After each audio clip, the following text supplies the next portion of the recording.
Zelda has been a great many things, but for all its glitz and glamour, influence, and accolades, it does one thing better than most. But first, something you may not know about me is that not only am I a connoisseur of Zelda, I am also a connoisseur of frogs, making me uniquely capable in this regard. So forget your eastmost peninsulas, toss out your timelines, and sit back as we unravel the hidden wonders of the only Zelda lore that truly matters.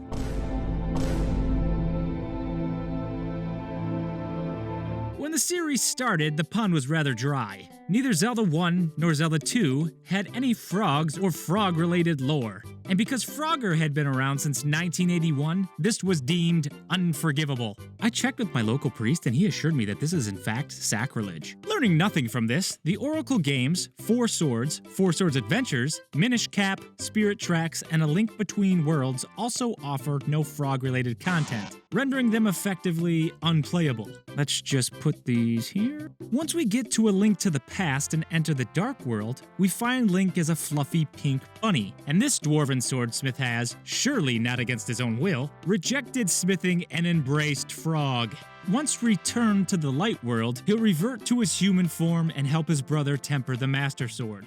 Fun fact number 1. Perhaps unbeknownst to you until this very moment, you've just witnessed the first incident of frog-related lore in a Zelda game. Our little frog legs continue to grow in Link's Awakening, where we pay 300 rupees to Mamu, who you may also recognize as Wart from Super Mario Bros. 2, who, along with his frog choir, sings to you the Frog Song of Soul, the greatest piece of music ever written, which opens up the Tall Mountain Range, Eagle's Tower, and Turtle Rock. There's also our boy Richard, whose house is full of frogs. Another reference in a game full of references to the game The Frog for Whom the Bell Tolls, in which, through strange events, I love that, Prince Richard and his army get turned into frogs. Also a great game apparently, with one of the greatest covers in living memory, and perhaps the single greatest badass in all of history.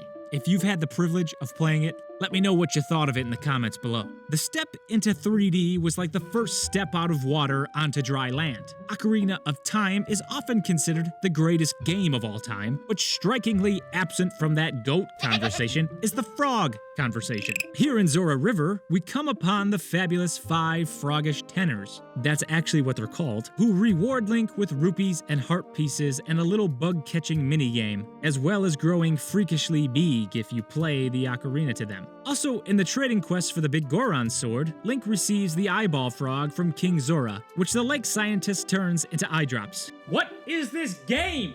Majora's Mask is where things start to really get interesting. We reunite the frog choir, who looks suspiciously like the fabulous 5 froggish tenors, by finding its members throughout Termina, and if we've obtained Don Gero's mask from this hungry Goron, we can conduct them for a piece of heart. Now Don Gero is quite an enigmatic character. Many, and by many I mean one, have pondered Don Gero's identity.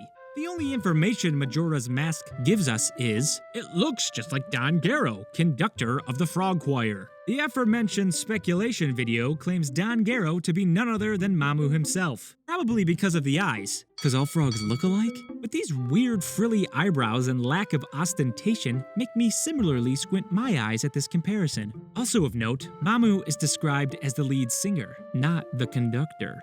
I think Don Gero is a different entity entirely, one that deserves an appearance in the next iteration of Zelda. Fun fact number 2. Gero is a Japanese onomatopoeia for the croaking sound of a frog. But when I hear the name Don Gero, I think of something more akin to a frog mafioso. I'm Don Gero, you hear me? Oh, Giovanni, he's croaking up bubbles. Fun fact number 3. This row of masks represents the Star Fox team and that filthy swine Pigma. Speaking of villains, Majora's Mask is also where we encounter our first enemy frogs as mini-bosses in Woodfall and Great Bay temples, where they elicit the services of either a snapper or some mad jellies. This enemy is called a gecko, similarly meant to represent the sound of a frog croaking, like Gero, hence Geckomon. Jesus. Wind Waker is the first in the series to elevate its frog lore to its rightful status. It introduced Zephos and Cyclos, 2 wind god frog brothers. Once Link plays the Wind's Requiem found on the monument behind Dragon Roost Island, Zephos greets the young hero and introduces himself as the god of winds. Zephos likes the cut of Link's jib and tells him the other monument, now broken, belongs to his brother, Cyclos, who, after his monument was destroyed, becomes so enraged that he, as his name suggests, produces cyclones across the Great Sea. Once defeated by the hero's bow, he teaches Link the Ballad of Gales, used to warp to specific areas on the Great Sea. Fun fact number 4. The word Anaran refers specifically to tailless amphibians, i.e. frogs and toads. Huh. Anyway, while Twilight Princess's lore leans less towards frog and more towards toad, because Anaran is a way more confusing word to put in a thumbnail and amphibians is way too long, we'll still include the Tadpole race under our blanket frog lore. These are all enemy frogs consisting of the Tadpole and their fire variant, the former of which are said to turn into Deku toads after 1,000 years.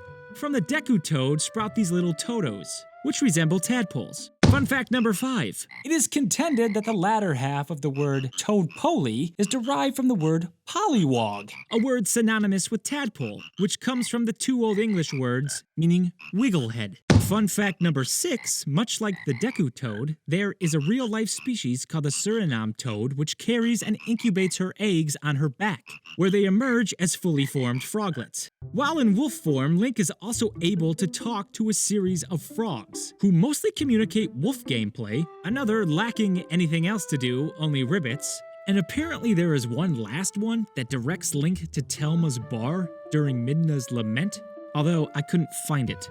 And lastly, there is a frog lure that can only be obtained by beating 8 rounds of roll goal, something I didn't even know existed in Twilight Princess. It is the only way to legally catch the fabled Hylian Loach.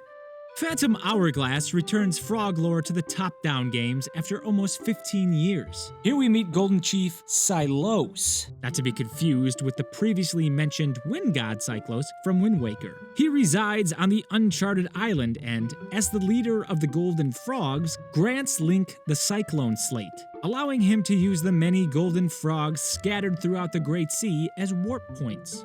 There is also what mostly amounts to a frog cameo in Skyward Sword. Water must be placed in the mouths of these frog carvings in order for Link to progress into the Fire Sanctuary. Breath of the Wild introduces us to both the hot-footed and tireless frogs, 2 frog species that can be caught and used for creating elixirs. They are found near Hyrule's many bodies of water, and, in the case of the tireless frog, only when it's raining. The hot-footed frog has the unique prestige of being the second focal point in the most replayed cutscene in the Zelda franchise. Zelda, expositing that the hot-footed frog is a delicacy, calls back to the lake scientist who mistakes the eyeball frog for a delicacy as well. Both the Sheikah and Yiga have also proven themselves to be people of culture, dotting the landscape with travelers' guardian deities. Little frog statues, some of which have bowls in front of them which serve a handful of side quest purposes. Before we get to the final game, I'd like to talk about Echoes of Wisdom for a moment. Now, I scoured the footage. I found this bird in red, a butterfly, a cat, a fish, this man who is either an acorn or a sea dot, and a snake. I've watched Zeltic's trailer breakdown between 5 and 11 times, and he never once mentions a frog, though this looks like a pretty good spot for one. While I have nothing to confirm or deny whether or not the long-running frog lore of the Zelda franchise will continue into Echoes of Wisdom, my hopes are high.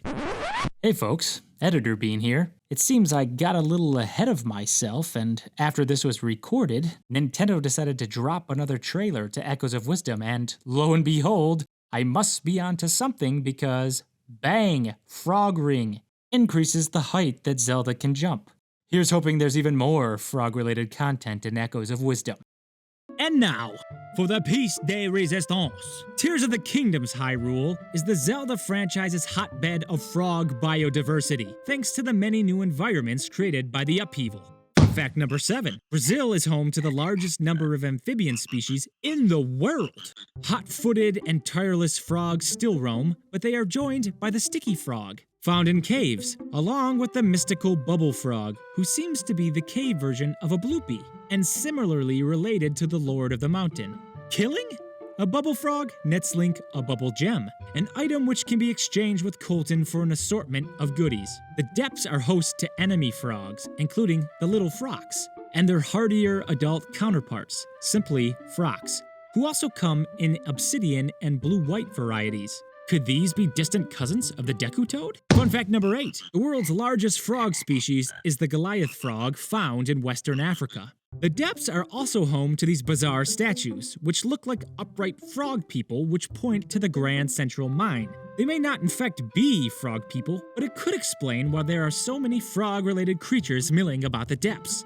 Of course, the Traveler's guardian deities can still be found throughout the world, and 5 are specifically part of the Yiga clan exam side quest, which ultimately grants Link access to a shrine. Finally, and perhaps most notably, completing the Lucky Clover Gazette side quest with Pen nets you the Froggy set, the most inspired bit of armor ever produced by the Zelda team. It allegedly grants Link the ability to climb wet surfaces without slipping, but even if it did nothing. Come on, it's regal, glorious, fit for kings! Why a newspaper has this legendary set of armor is beyond me, but it is exquisite. So listen, Tunic, Death's Door, Eastward DLC, almost every cozy game announced in the last year has some form of frog content. I don't think I'm going out on a limb saying that gaming is currently in a frog renaissance. And that, as far as I'm concerned, is a great thing. But don't forget what little franchise had been championing frog lore all along. And with such variety. Gods, warp points, side characters, enemies, statues, collectibles, armor. Frogs have played subtle and prominent roles throughout the series. And as far as I know, this is the first and only encyclopedic compendium of Zelda's frog lore. Funnily enough, the frog lore of Zelda quite closely resembles that of the actual frog life cycle. We start with nothing, find a little gelatinous egg in A Link to the Past, wriggle free as a tadpole in Link's Awakening, grow some meteor limbs in the 3D games, until we've reached peak metamorphosis in the Wild Era. Somewhere out there, Don Garo is grinning in his swampy concert hall.